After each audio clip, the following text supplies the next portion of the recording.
श्री शनिदेवाय नमः। स्वागत है आप सभी का मेरे यूट्यूब चैनल पर। आज मैं आपको शनिवार की व्रत कथा और विधि के बारे में जानकारी दूंगा।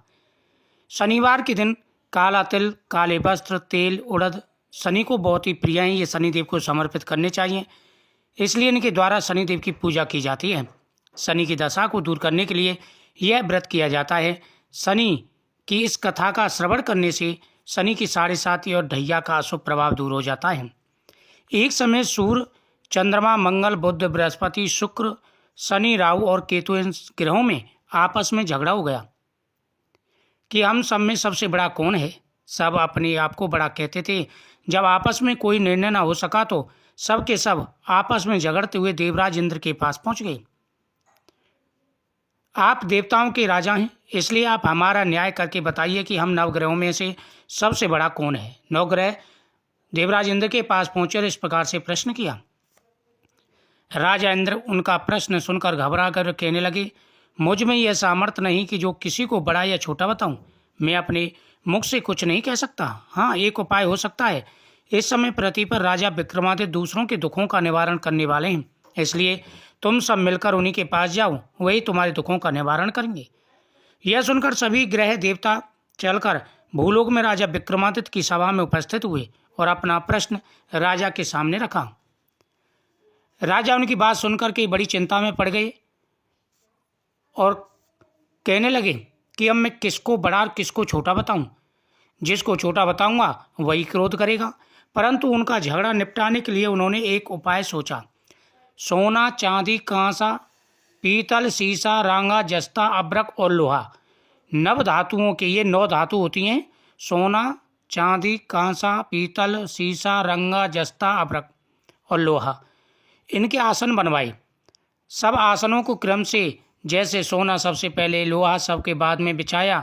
इसके बाद राजा ने ग्रहों से कहा, आप अपने अपने आसनों पर बैठ जाइए। जिसका आसन सबसे आगे वह सबसे बड़ा और जिसका आसन सबसे पीछे है वो सबसे छोटा।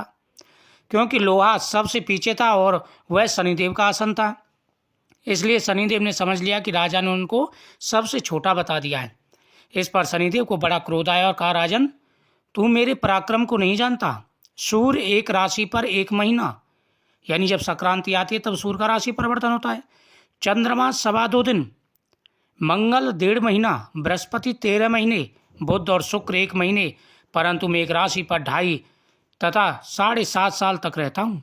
बड़े बड़े देवताओं को भी मैंने भीषण दुख दिया है। राजन सुनो, राम जी को 7.5 आई तो वनवास हो गया और रावण पर आई तो राम और लक्ष्मण ने सेना सहित लंका पर चढ़ाई कर दी और रावण के कुल को नाश कर दिया। हे राजा, तुम सावधान रहना। राजा कहने लगा कि जो कुछ भाग्य में होगा देखा जाएगा। उसके बाद अन्य ग्रहों तो प्रसन्नता के साथ चले गए, परंतु शनिदेव बड़े क्रोध के साथ वहां से गए। कुछ काल व्यतीत होने पर जब राजा को 7.5 की दशा आई तो शनिदेव घोड़ों के सौदागर बनकर अनेक सुंदर घोड़ों के सहित राजा की सभा में राजधानी में आए।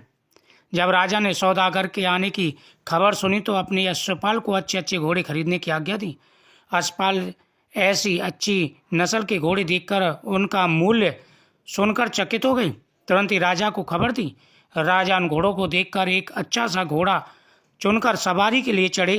राजा के घोड़े की पीठ पर चढ़ती घोड़ा जोरदार तेजी से भागने लगा। घोड़ा बहुत दूर तक घने वन में चला गया और राजा को वहीं पर गिरा करके अदृश्य हो गया। बहुत देर बाद राजा ने भूख और प्यास से दुखी भटकते एक ग्वाले को देखा। ग्वाले ने राजा को प्यास से व्याकुल देकर पानी पिलाया। राजा की अंगुली में एक अंगूठी थी। राजा ने वह अंगुली की अंगूठी निकालकर प्रसन्नता के साथ ग्वाले को दे दी और शहर की ओर चल दिया।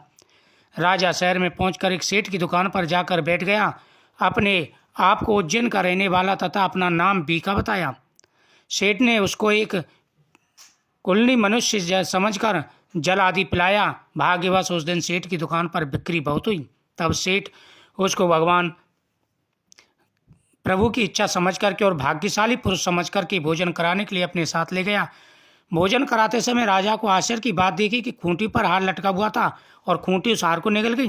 भोजन के बाद कमरे में आने पर जब सेठ को कमरे में हार नहीं मिला तो सबने यही निश्चय किया कि सिवाय बीका के और कोई इस हार को नहीं चुरा सकता, अतः अवश्य उसी ने हार चोरी किया है। परंतु बीका ने कहा, हार मैंने नहीं चुराया। इस पर 5-7 आदमी इकट्ठा होकर उसको फौजदार के पास ले गए।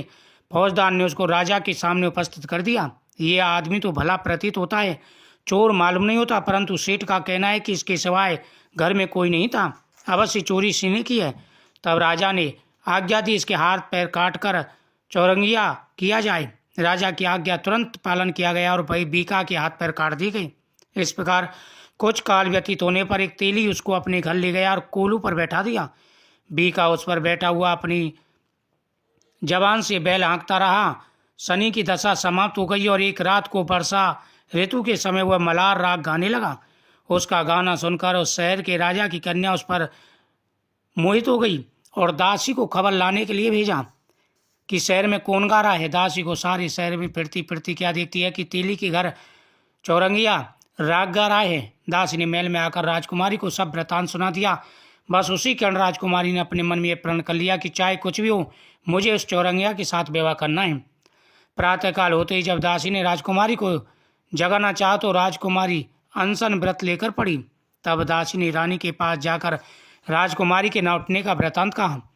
रानी ने तुरंत ही वहां जाकर राजकुमारी को जगाया और उसके दुख का कारण पूछा।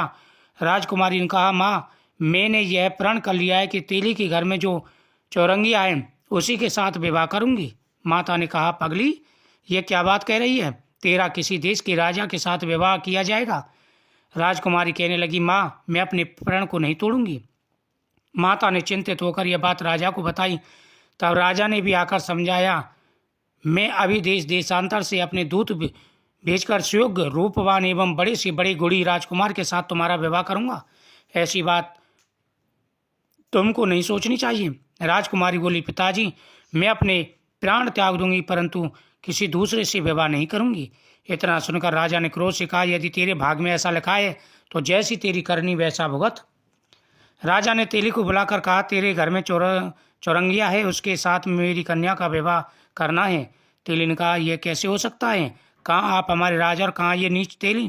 परंतु राजा ने कहा, भाग्य के लेखे को कौन टाल सकता है? अपने घर जाकर विवाह की तैयारी करो। राजा ने उसी समय तोरण और बंदरबान मंगवा कर अपने राजकुमारी का विवाह चौरंगिया विक्रमादित्य के साथ कर दिया। अब किसी को क्या पता था कि यह सम्राट विक्रमादित्य हैं। रात्रि को जब विक्रमादित्य और राजकुमारी महल में सोए हुए थे, तभी आधी रात के समय शनिदेव ने राजा को दर्शन दिए। रात के समय शनिदेव ने विक्रमादित्य को स्वप्न दिया, राजन, कहो, मुझको छोटा बताकर तुमने कितना दुख उठाया। राजा ने उसी क्षण शनिदेव से प्रार्थना की और शनिदेव ने प्रसन्न होकर विक्रमादित्य के हाथ पैर जोड़ दिए। तब राजा ने कहा, महाराज, मेरी प्रार्थना स्वीकार करें कि जैसा दुख आपने मुझे दिया ऐसा किसी को ना दे। शनिदेव ने कहा, तुम्हारी ये प्रार्थना स्वीकार है। जो मनुष्य मेरी कथा सुनेगा, कहेगा, उसको मेरी दशा कभी नहीं लगेगी, कभी किसी प्रकार का दुख नहीं होगा। इस प्रकार से राजा विक्रमादित्य ने शनिदेव से वचन लिया। शनिदेव ने कहा कि जो भी मेरी कथा को सुनेगा उस पर शनि 7.5 नहीं लगेगी। इस प्रकार से जो मनुष्य मेरी कथा सुनेगा या कहेगा, उसको मेरी दशा में कभी किसी प्रकार का दुख नहीं होगा, और जो नित्य ही मेरा ध्यान करके चींटियों को आटा डालेगा उसके सब मनोरथ पूर्ण होंगे। इतना कहकर शनिदेव अपने धाम चले गए। राजकुमारी की आंखें खुली और उसने राजा के हाथ पैर देखे तो उससे बड़ा आश्चर्य हुआ। उसको देखकर राजा ने अपना समस्त हाल कह सुनाया, मैं उज्जैन का राजा विक्रमादित्य हूँ। जब यह बात सुनकर राजकुमारी प्रसन्न हुई।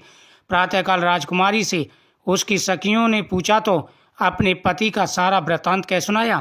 तब सबने प्रसन्नता प्रकट की और कहा, ईश्वर ने आपकी मनोकामना पूरी कर दी। जब उस सेठ ने यह सुना तो वह विक्रमादित्य के पास आया और राजा विक्रमादित्य के पैरों पर गिरकर क्षमा मांगने लगा।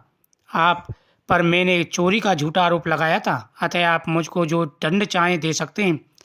राजा विक्रमादित्य ने कहा कि मुझ पर शनि का कोप था, इसी कारण यह सब दुख मुझको प्राप्त हुआ। इसमें तुम्हारा कोई दोष नहीं है, तुम अपने घर जाकर अपना कार्य करो। सेठ बोला, मुझे तभी शांति मिलेगी जब आप मेरे घर चलकर प्रीतिपूर्वक भोजन करोगे। राजा ने कहा, जैसी आपकी मर्जी हो वैसा करूं। सेठ ने अपने घर जाकर अनेक प्रकार के सुंदर भोजन बनवाए और राजा विक्रमादित्य को प्रीति भोज दिया। जिस समय वो भोजन कर रहे थे, एक अत्यंत आश्चर्य की बात हुई। जो खूंटी पहले हार निकल गई थी वह अब हार उगल रही थी। जब भोजन समाप्त हो गया तो सेठ ने हाथ जोड़कर बहुत सी मौर्य राजा को भेंट की और कहा, मेरे श्री कमरी नाम की एक कन्या है, उसका पारी ग्रहण करें। इसके बाद सेठ ने अपनी कन्या का विवाह राजा विक्रमादित्य के साथ कर दिया। इस प्रकार कुछ दिनों बाद वहाँ निवास करने के बाद विक्रमादित्य ने शहर के राजा से कहा, अब मेरी इच्छा उज्जैन जाने की है। फिर कुछ दिन बाद विदा लेकर राजकुमारी मनभावनी सेठ की कन्या श्री कमरी तथा अनेक दास दासी रथ और पालकियों सहित विक्रमादित्य उज्जैन की तरफ चले। जब शहर के निकट पहुंचे और पुरवासियों ने राजा के आने का समाचार सुना तो समस्त उज्जैन की प्रजा आगवानी के लिए आई। तब बड़ी प्रसन्नता से राजा अपने महल में पधारे। सारे शहर में बहुत बड़ा उत्सव हुआ और रात्रि को दीपमाला मनाई गई। दूसरे दिन राजा ने शहर में यह घोषणा कर दी, शनि देवता सब ग्रहों में सर्वोपरि हैं। मैंने उनको छोटा बताया, इसलिए मुझको यह दुख प्राप्त हुआ। इस कारण सारे शहर में सदा शनिदेव की पूजा और कथा होने लगी। राजा और प्रजा अनेक प्रकार के सुख भोगते रहे। जो कोई शनिदेव की इस कथा को पढ़ता है, सुनता है, उसके ऊपर शनिदेव की कृपा हमेशा ही बनी रहती है। बोल शनिदेव भगवान की जय।